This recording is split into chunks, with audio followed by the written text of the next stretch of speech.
at the start of the satsang, we actually did one passage from the satsang, and so I'm just going to talk a little bit more about it.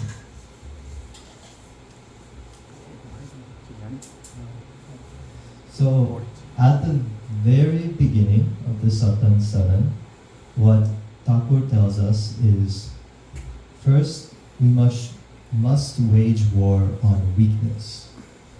And so, everyone has a different weakness, everyone has their own struggles in life. And what Thakur is saying is the essence is to continue on our struggles, to fight against these struggles and grow from it.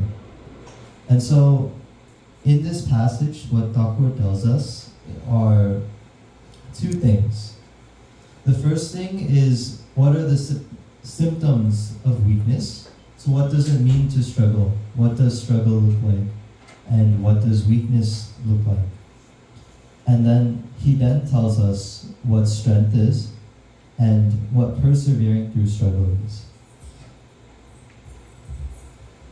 And so I'll take a few parts from it.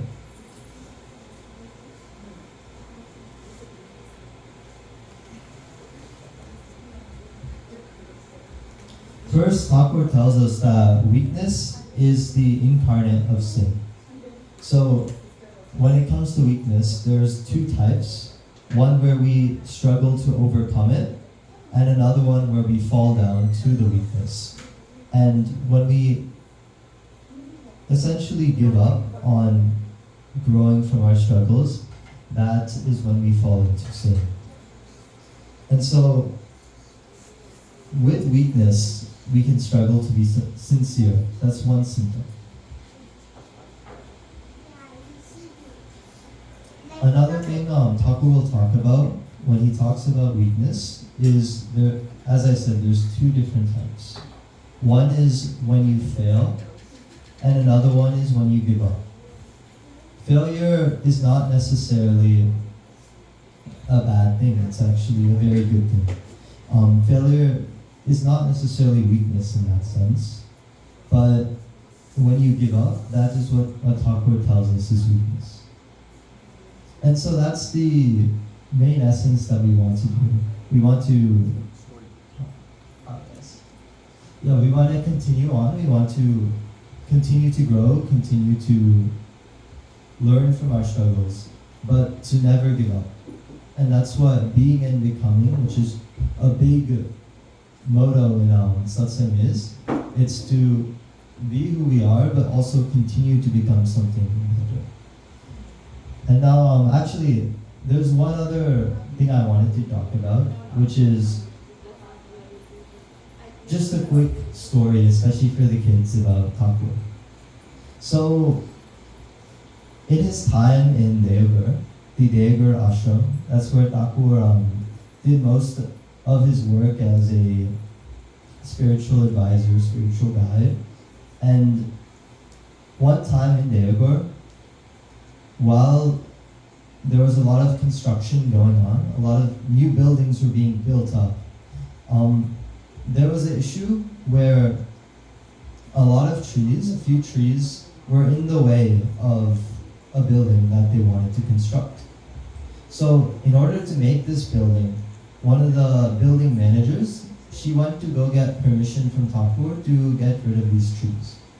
And so if you know or have ever been to Deoghar, it's a lot of luscious nature. There's a lot of trees, a lot of plants, and there's a lot of value to that as well. That's satsang puts.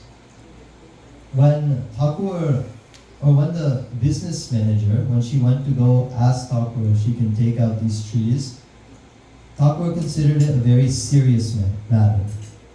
Instead of thinking it'd be, oh, these are just some trees, we'll get rid of it, he thought about the trees as well, as they too are living, and their well-being. And what they decided to come to a conclusion to do was they took the trees and they took the trees' roots and planted it somewhere else so the building could be built, but the nature was preserved. And that's one of the big essences of Thakur, which is trying to conserve what's already there a lot of the time. And so in this case, he was being compassionate to not only he was being compassionate to nature as well. As nature is also living in a sense, where plants are living as two people are living. And so he treats all things, even things that we may not consider as equal to ourselves, as the same level. And that just tells us, or that gives us an example of how to be compassionate. Truly near perfect compassion in a way, where you're not only compassionate for the humans around you, but also for the nature around you and the world around you. So yeah, that's all. Very good.